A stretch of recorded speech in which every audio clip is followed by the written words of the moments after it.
is the DeFi Decoded podcast by 9 Point Partners. The ideas and opinions expressed in this podcast should not be taken as investment advice. Always consult with your financial advisor before investing. Hello and welcome back to another episode of DeFi Decoded. I'm Alex Tapscott here with Andrew Young. Andrew, a lot has happened in 2025 and it is only 20 days into the year. We have seen the inauguration of Donald Trump, the announcement of several major appointments to his government, and most recently, the launch of his meme coin, Trump, hashtag TRUMP. And then later, Melania, not to be outdone, launched her own coin. So I'm a little bit, my point of view on this stuff, I'm a little bit disappointed that the high watermark so far for the year is the president, who everyone had high hopes for as someone who could usher in the Web3 era, is basically just using this technology to make himself rich. But it is without a doubt very interesting that the president has launched his own coin, and it's led to a massive influx of network activity. DEX volumes have been spiking, new users have been onboarded. So with all things meme coins, I'm deeply conflicted, and I know you and I have had this long drawn out sort of dialogue on that. So as much as we like to get fixated on the thing that is hot in the moment, it's helpful to have some context for how we got here and a little bit of history so that we can better inform ourselves and our listeners as we look into the future. And I actually think we have a really great guest for that conversation today, a very unique guest, Dr. Friederike Ernst, who's a co-founder of Gnosis and Gnosis Pay. So Andrew, I don't want to steal your thunder, but you said to me just before we started that it may have been a podcast or maybe a webinar you saw with Friederike many years ago that got you interested in crypto. I always thought it was my book, Blockchain Revolution, so maybe we can share credit for that, Friederike. But she is an industry shaper with over 10 years of experience in Web3 and is a member of the board of the German Blockchain Association, the Bundesverband. As a co-founder, she has co-led the evolution of Gnosis over the past decade, as it has cemented its presence as an industry leader within the Ethereum ecosystem. People who maybe don't know what Gnosis is have probably interacted with one of their technologies like Gnosis Safe, which secures over $100 billion of assets, just as one of countless different examples. So we want to talk about Gnosis, where it stands today, where it's going, point of view on the Ethereum network, some of the discussions and the discourse happening there, some of these alternative layer ones where seemingly this meme coin bonanza is occurring, and just general thoughts on the state of the union and the state of crypto. So no pressure. It's kind of a lot. But we're really excited to have you. So thank you so much for joining us. Thank you so much for having me. So why don't we just get started with your journey? So there are very few people who've been at this longer than we have, but I think you're definitely one of them. So tell us, how did you 10 years ago first get into crypto? Yeah, absolutely. So I had been interested in cryptography for a really long time. So when I was I think 12 or 13, I was given the book Code by Simon Singh by my dad. So kind of I ended up being like the 13-year-old with her own PGP server who was kind of like into all things kind of like encryption. I went to university for maths and physics, and I actually became a physics professor. I had been very curious about Bitcoin technology kind of when it came out, and I was kind of by the sidelines. And in 2017, I joined the Gnosis team as a founder full time because I thought, this is too good an opportunity to pass up. It's something that I'm truly passionate about. Kind of, if you look at how the internet has evolved over the years, I could see it was going in the wrong direction, kind of like having this truly peer-to-peer web of value that kind of Web3 was kind of promising at that time. To me, that was an incredible opportunity. And so we started building. Gnosis kind of started as a prediction markets platform. So prediction markets, much as they are now, and they were gone for quite a while from the stage. But back then they were all the rage. So we started building that platform. It's still around, and it still powers technology that runs today. So for instance, Polymarket runs on the Gnosis conditional token framework. So do Omen and Seer and a number of other prediction markets. And then we just started building infrastructure, because we were literally the first major application live on Ethereum. So we needed infrastructure. We built database technology. We built multi-sig technology. So that's still around in the form of Gnosis Safe. We built DEXs, so CowSwap, the largest DEX aggregator on Ethereum. That's one of our projects. We built DAO technology, so the Zodiac tool suite. That's ours as well. Karpathy, the asset manager, the DAO asset manager, has come out of Gnosis. Gnosis Chain, the second most decentralized chain after Ethereum. There's 300,000 validators on it. It's got trust minimized bridges to Ethereum, and actually runs many of the applications that can't pay the Ethereum price tag for gas, but still want that level of decentralization that you usually associate with Ethereum. So for instance, POAP runs on Gnosis Chain. All the Dark Forest games run on Gnosis Chain. There's tons of finance projects on Gnosis Chain. Also identity circles. So there's tons of things. Also things like Swarm, the file storage, Fileverse, Hopper, all of those run on Gnosis technology. So about 2 years or so ago, we did an internal pivot, or maybe it wasn't even a pivot, maybe it was just an internal evolution, in that we had built infrastructure until then that had been very successful within the ecosystem, but we had been at it for so many years, right? And we looked at the ecosystem and looked and saw that there was very little organic usage as such. So if you look at the number of people who used Web3 products because they were better than what they already had, it's pretty darn close to zero. And it still is in some ways. And so we looked at different verticals and decided where to build a stack of applications that would benefit real normie users, that would be built in the vein that we had previously also built in. So leveraging Web3 technology to beget decentralized ownership, individual agency, and strictly better user experience, but do it such that regular people, I'm not going to say your grandmothers, but your normie friends who are happy to use Cash App or Revolut or those kinds of applications, but who are not crypto native, they should be happy to use this. And we have built so much technology that we can abstract a lot of the terrible user experience away from people, exposing what Web3 has to offer, abstracting away the user experience. That's what we've been doing since. So we have actually doubled down on the vertical of payments and financial rails for a number of reasons. So the first reason is that from an engineering point of view, it's actually fairly straightforward.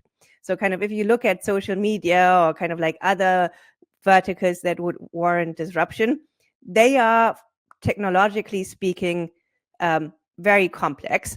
Finance is technologically speaking rather simple. So from an engineering standpoint, we thought we can build this. Secondly, financial rails have a very well understood business model. So I don't believe in building extractive technology, but you have to make it such that it is sustainable in the long run. So having a well understood business model is definitely a big plus here. And the third reason is that if you look at the finance stack as it is, or as it was 5 years ago, there is plenty of potential for disruption. So we doubled down on payments, and we have started to build payment applications for real people that are strictly better than what they already have. And I'm sorry, that was a very long-winded kind of like what Gnosis does in a nutshell. It's just we've been around for a while. Well, it sounds like Gnosis does a lot, and it sounds like it's a mixture of, for lack of a better word, B2B and B2C, where you talk about, if you're building the technology that makes it easier for apps that can't pay gas fees to use Ethereum, or talking about like, templates for DAO-based asset managers, like that's sort of like B2B, right? But then on the payment side, it sounds like is it that you're building an application for payments on chain, or is it more that you're building that tech stack that you referred to make it easier for normies to get onboarded? Yeah, so kind of we build the tech stack and let other applications build on top of us. We also kind of do reference implementation. So kind of I kind of liken it to the Pixel phone and Android. So kind of primarily kind of we built the Android, but we also built the Pixel phone. So we show that what is actually possible on this technology. But in principle, kind of we see ourselves as for lack of a better word, kind of as middleware, as unsexy as that sounds. It's sort of, I know Andrew wants to hop in here, but I think I remember the Gnosis token generation event was one where, there was money raised at like when ETH was at like $10, and then, the price of ETH went up a lot. And so you had ended up with this organization that had this huge treasury. And it existed at a time that you described where like so much wasn't built, and you almost had to it was like, trying to settle a frontier town without a rail line or the telegraph line or the postage office or the bank or any of this stuff. It's like, all of these things are things that the Web3 ecosystem needed. And again, I'm kind of stealing Andrew's thunder, but he said beforehand, like some of the stuff you've built is almost like a public good for the ecosystem. It's these tools that are widely used, and people maybe don't know they're using them, but they're based on stuff that you've built, which I think is kind of remarkable. You're a bunch of entrepreneurs, you raise some money, it turns out to be a lot of money, and then you actually put that to work over a decade building all this stuff out. That's not really a question. It's just my kind of observation so far based on the conversation. Andrew, do you want to hop in here? Yeah, no, for sure. And I think it's also kind of evident in the types of products you guys build. Obviously, for example, CowSwap, I believe it's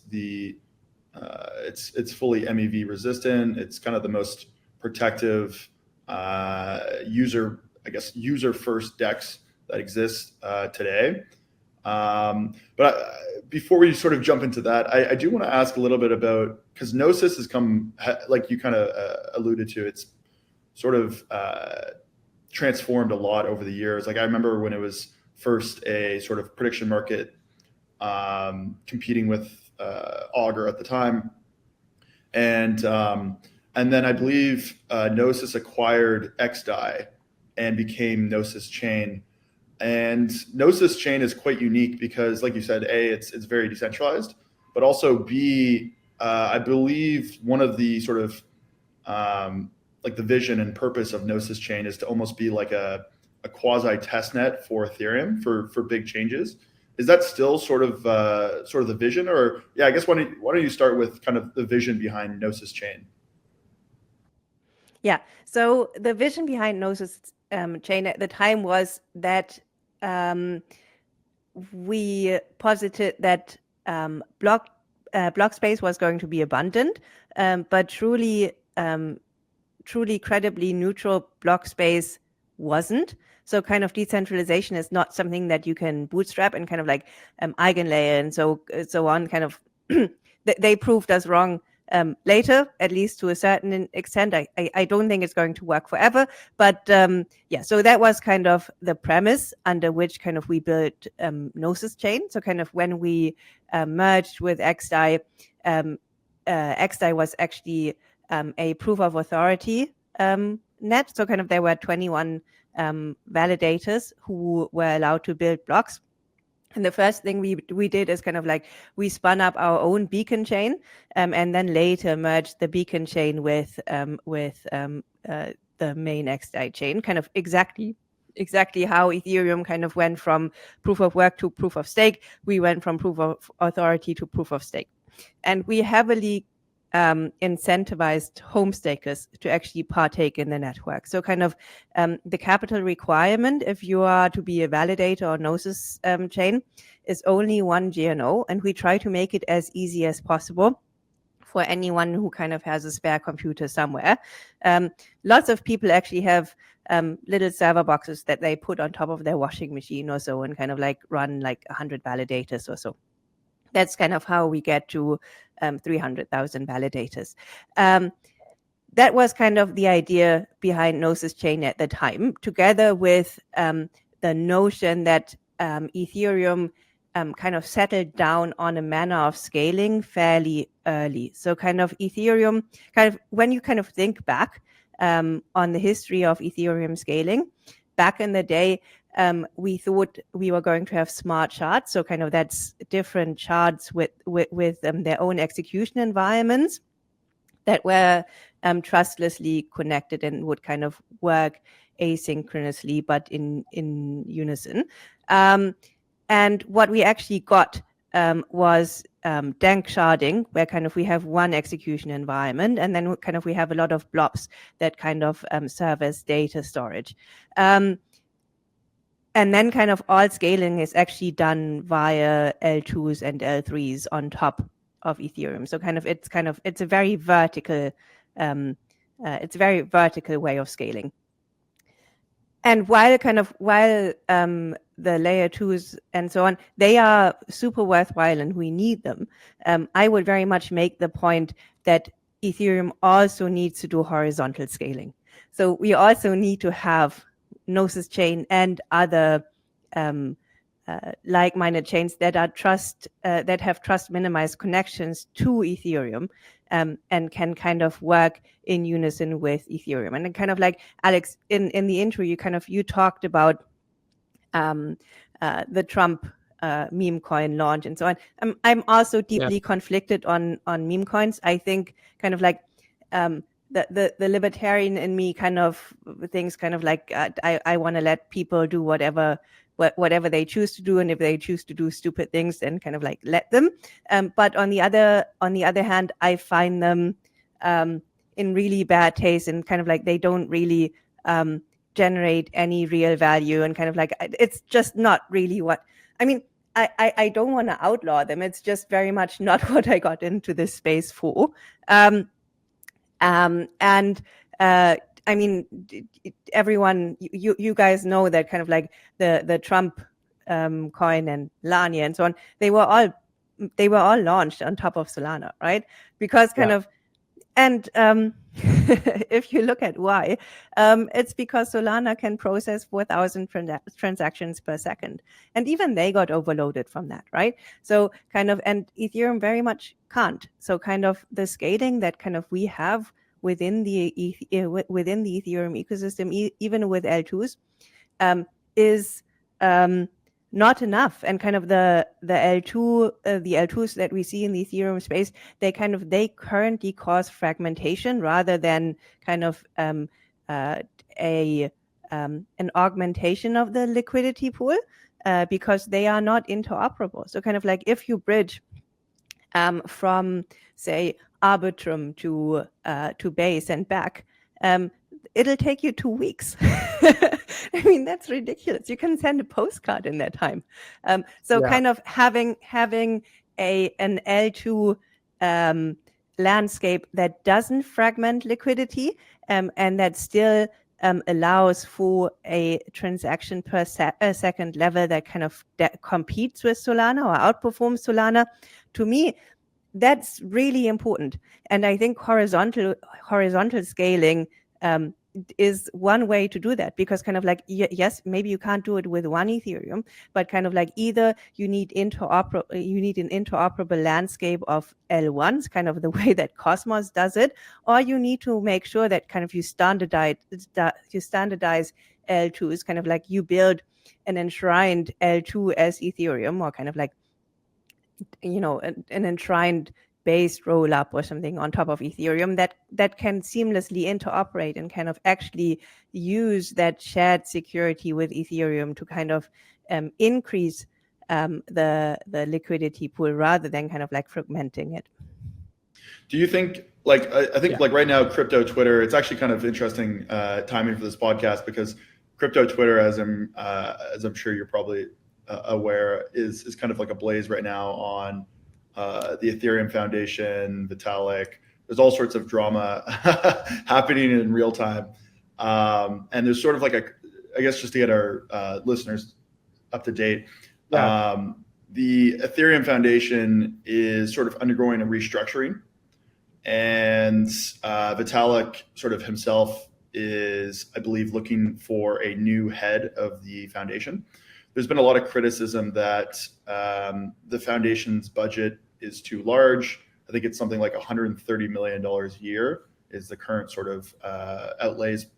And then on top of that, obviously, the price of Ethereum hasn't been, at least relative to something like Bitcoin or Solana, hasn't been doing as well.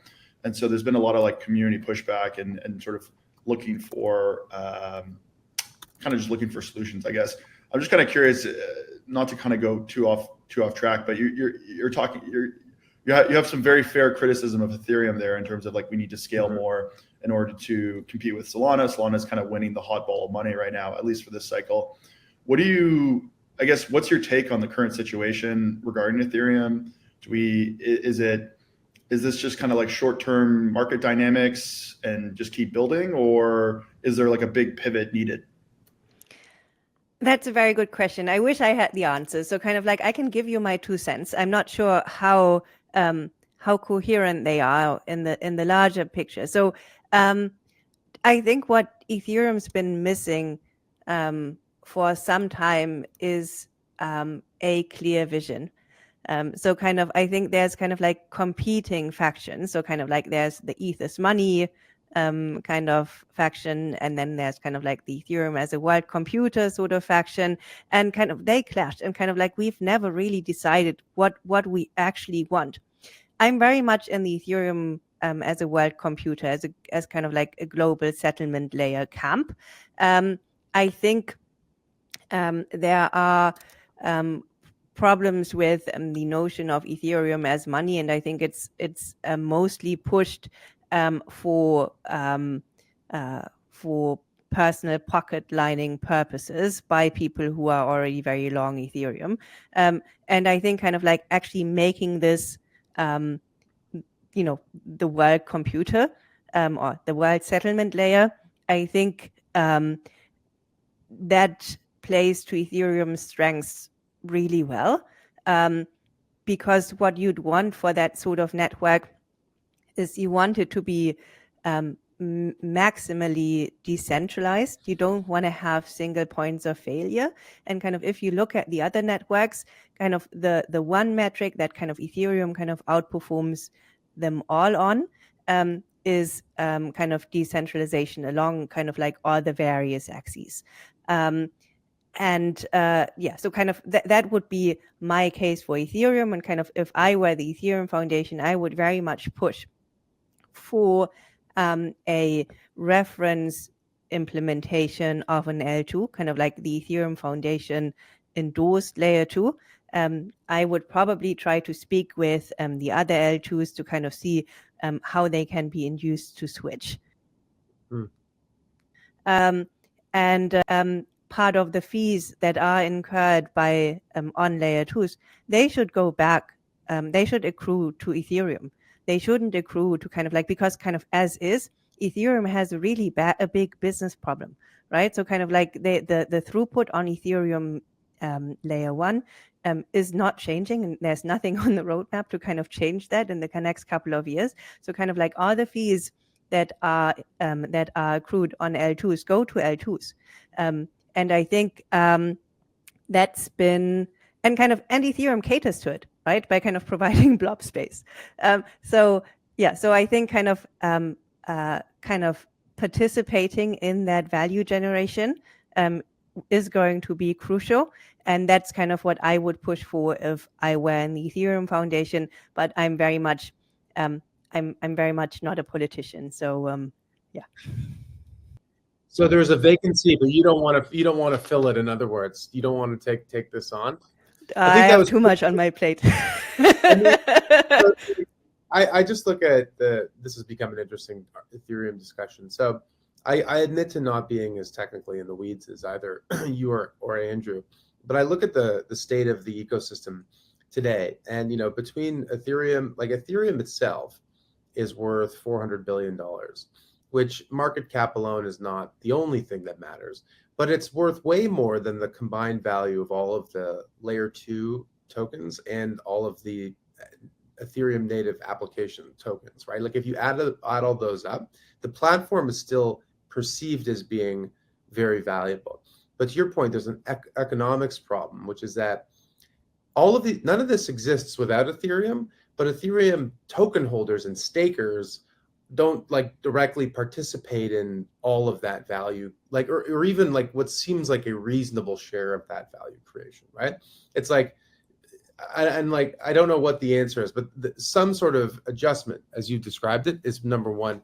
And then number two is that it's just getting killed on the narrative of high speed, high throughput, low fees that Solana can do, and it needs to fix that problem as well. So it's like a scaling functionality problem and then an economics problem. So when you're doing like a problem analysis, you have to ask yourself, are these reasons that Ethereum is screwed, or are they implementation challenges to be overcome? And I think they're just a couple of implementation challenges to overcome. Like you've already articulated what needs to happen. So somehow the community with some leadership needs to organize to fix that. And I think if it can do that, then I think that the platform will regain its stature as the preeminent place to build in this ecosystem. I don't think it's lost that, actually. I still think it holds that, but it will be able to retain that in the long. So that's my point of view. Was that roughly accurate, Andrew? Do you have Yeah, any thoughts on that? absolutely. So I think kind of like all of the pieces are already there. So kind of, but it's just a matter of kind of like narrativizing it and kind of like shaping it into one coherent vision and then kind of like putting them together. So kind of you don't have to reinvent the wheel for anything here. And actually the L2s have done amazing research. So kind of, I think now it's time to kind of like do the Apple thing and kind of just incorporate that into your own product. Yeah, absolutely. I think in principle, all the pieces you need are already there. Yeah, it's interesting. Yeah. I mean, I think like to kind of, I guess, play the devil's advocate on the ETH is money crew, that there's sort of a thesis that long-term, blockchains are going to have a lot of trouble to actually accruing value consistently through like transaction fees. And so the idea is that, block space theoretically could be abundant. Again, I don't know if I necessarily agree with this, but block space is abundant and therefore transaction fees will sort of trend towards zero over time. And therefore the only real sort of, in a world where blockchain fees can't actually support valuations, like current blockchain valuations, then you need sort of some sort of other, aspect to support the valuations. And people think, effectively just being a straight store of value, being money, kind of like what Bitcoin is in a lot of ways. That's kind of like the idea. Because at the end of the day, Ethereum's proof of stake, any proof of stake system, well, pretty much any blockchain needs to actually have some sort of market cap in order to keep its, just to be secure, or else there's just no incentives anywhere. But yeah, it's interesting. I just think it's narrative drift. Like ETH is money. Like for ETH to compete with Bitcoin on like the digital gold, ETH is money narrative, I think is difficult. I think it's like the world computer. To me, it's like this is a platform. There was an internet of information. Now there's an internet of value, and we have a new way for individuals and businesses and communities to move and store and manage assets online peer-to-peer. And the underlying platform for that are smart contracting blockchain networks. The leading network is Ethereum. That makes it the world computer. a world's computer. It's not, maybe it's a world's computer, not the world's computer, because ultimately, like any layer one that supports, a wide collection of applications, just decentralized applications and agents now, I guess, in a bunch of different areas, has a claim to that same kind of title. So it's like, I don't know. This is like an Ethereum branding workshop, but I just think like competing with Bitcoin on digital gold, that's a sucker's game. And I know this because I launched a Bitcoin ETF here in Canada years before we did it in the US. The fund I run now has Bitcoin and Ether and a bunch of other stuff in it. And like the Bitcoin explanation is so easy for people to understand. It's a lot like gold. It's simple. Its lack of utility makes it useful in their mind. Ethereum, it's like, it's like owning a piece of the internet, and it gives you exposure to the application ecosystem and all this stuff. That is a more compelling argument than, it's digital gold 2.0 or something. Like that doesn't work. It doesn't work for people who need to buy the asset to support the valuation to make it useful for everyone. Yeah, Friederike, absolutely. Yeah, I mean, I'm German, so I'm here for the fundamentals. So I don't do well with speculation. So I think I think kind of the point that you made, Andrew, just because something is in some way commoditized doesn't mean it can't be profitable, right? So kind of like if you look at, say, Google Cloud or AWS, I mean, cloud storage solutions, they are very commoditized, right? But still they are insanely profitable. So I think kind of you can have both. So it doesn't necessarily have to be a race to the bottom just because kind of like the entry criteria that you need to kind of come to that club where kind of you can rely on the credible neutrality and the resilience that the network gives you. Because not only do you have the diversity, the geographic and jurisdictional diversity of validators, kind of you have them running on different systems, you have different clients, but you also have the core developer community that kind of looks at other code changes kind of with incredibly closely before kind of like implementing them. And I think this is very much different from all the other networks where there's a very, very small group of people who in principle could push kind of malicious upgrades to the core infrastructure. And I think that is very special in Ethereum. And I think we don't value that social component enough. But to your point, Alex, I would kind of always argue that kind of if we kind of zoom out and we don't mess this up really badly, kind of like as Ethereans, if we zoom out, in 5 to 10 years, I am absolutely certain that almost all of the financial infrastructure will run on blockchain technology just because it's more efficient and it's more resilient.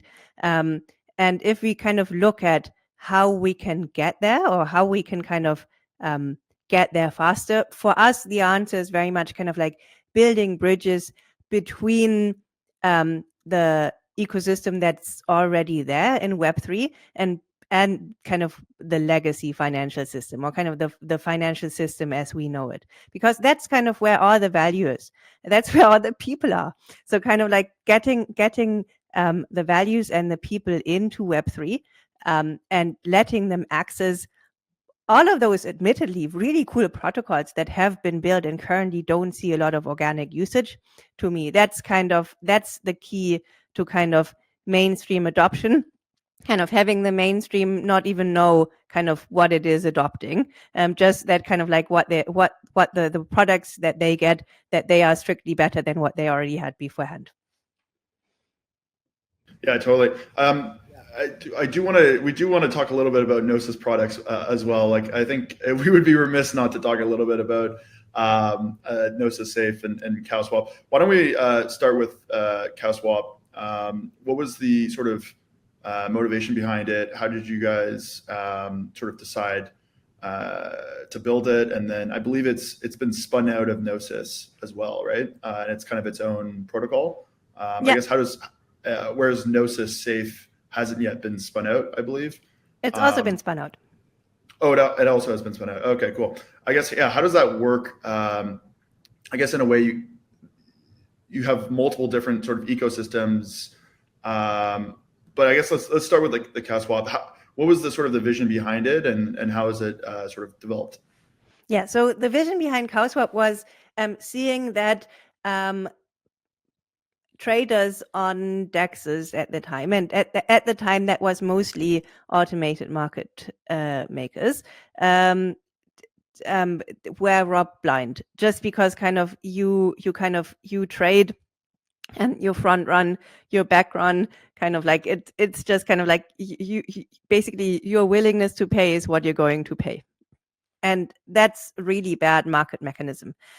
So kind of, and we realized this pretty early on, before there was the term MEV, and we tried to build a DEX that would be resistant to that. And kind of the way that kind of we went about this was just kind of seeing it as part of the design criteria. So kind of like on blockchains, time is automatically discrete. So you don't have this continuous time that kind of you have in regular trading. So kind of finding a mechanism that would kind of give everyone who is executed at the same time the same price was the goal. And the way to do this was by kind of like having a single clearing price across kind of like whatever pairs were traded.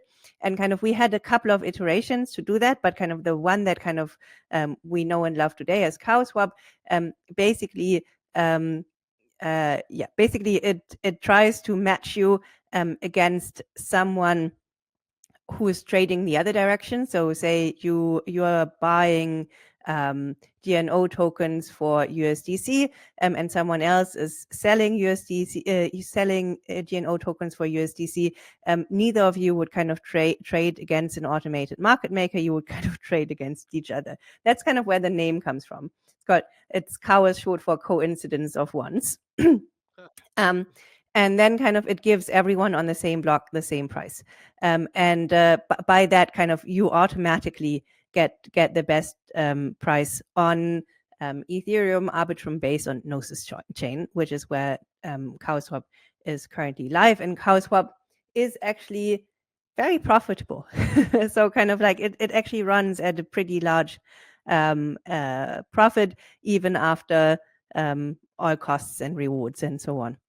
Kind of the storage component to this kind of is covered by Gnosis Safe. So kind of Gnosis Safe is the primary multi-sig on Ethereum. Kind of it custodies in excess of $100 billion worth in assets in various instances, and it is used by teams, high net worth individuals and institutions across the board as kind of the standard implementation of a multi-sig on Ethereum and other EVM networks.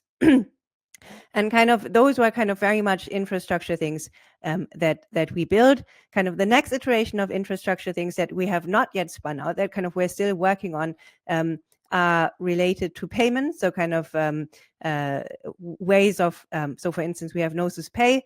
Gnosis Pay allows you to kind of pay with a credit card from your self-custodial wallet, wherever Visa is accepted at 0 fees. Kind of you can do IBAN transactions. That's kind of what Europe and large parts of the world kind of use for, instead of routing numbers, kind of for bank transfer. So you can do those straight out of your wallet. We have a PIX integration now, which is the Brazilian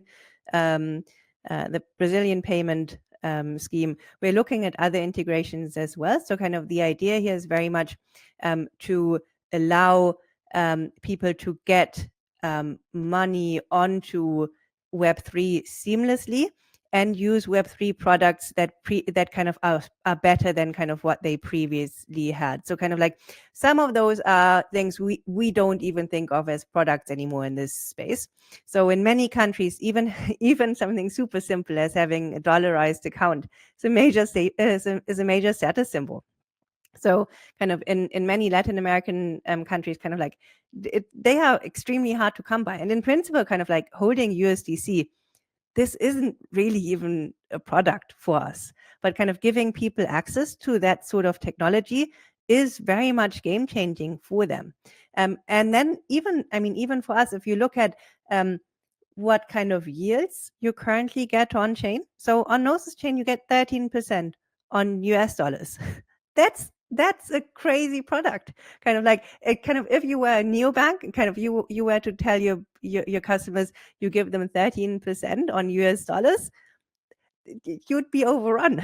So kind of to me, it's very much kind of like building the funnels into the ecosystem, and kind of what we're doing there is, it's in our DNA to kind of be committed to self-custody and permissionlessness and so on, but kind of we use very heavy cryptography to kind of abstract that away from people. So kind of we've built wallets where you can onboard with a passkey. The passkey holds your private key.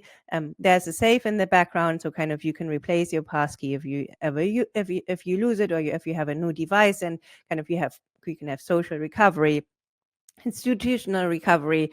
We can abstract gas away from you and so on. So kind of in order to kind of deliver an experience that you can ask a regular person to kind of undertake, right? Kind of like, I don't know when you've onboarded a non-crypto person into the ecosystem for the last time, but it's really painful kind of if you do it the regular route, kind of like, okay, yes, you download this. Yeah, I know it's weird. It's a browser extension. But no, it's definitely, it's fine. You can use it. Okay. You have to write down these words. Don't show them to me, and don't ever lose them, and never show them to anyone, or everything is gone. I mean, that's a terrible user experience. That doesn't even work for us, right? So kind of blind signing stuff on ledgers. I mean, I've been doing this for 10 years. I still kind of my pulse still goes up, because kind of like it's kind of, I don't read binary. How would I know what I'm signing here? This is a terrible user experience. You can't expect that from people. So kind of building wallets in a way that people kind of know what they're doing, that they understand where their money is, that it's still self-custodial and trustless. That's kind of part of the challenge. And kind of building this sort of software that anyone can use, and gives anyone access to all the awesome products that are already on Web3. That's gonna be a total killer app. Well, I couldn't agree with you more. I actually think that is a great way to end it. We talk a lot about usability and how we onboard people. Maybe one way is for the president to create a pump and dump scheme. I think a much better way is to build this kind of toolkit that you're describing that makes it easy to, as you said, access the stuff that's already there, the useful applications and the assets and the financial products that for a lot of people are not easily available. So I love that as a mission statement. And if there is an election and I'm allowed to participate, I'm going to write you in for the new head of the Ethereum Foundation, because I think that, or at least some sort of senior advisor position, because I think you articulated it clearer than most people that I've ever heard. So thank you so much, Friederike, for joining us on this episode. That was a really great episode. I mean, we went deep on a lot of stuff. I'm so grateful we get to have these conversations. Honestly, I learned a lot. Hope to have you back again sometime soon. Until then, that's this week's episode of DeFi Decoded.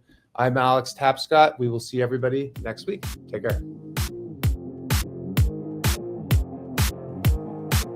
The information contained herein does not constitute an offer or solicitation by anyone in the United States or in any other jurisdiction in which such an offer or solicitation is not authorized, or to any person to whom it is unlawful to make such an offer or solicitation. Prospective investors who are not residents in Canada should contact their financial advisor to determine whether securities of the funds may be lawfully sold in their jurisdiction.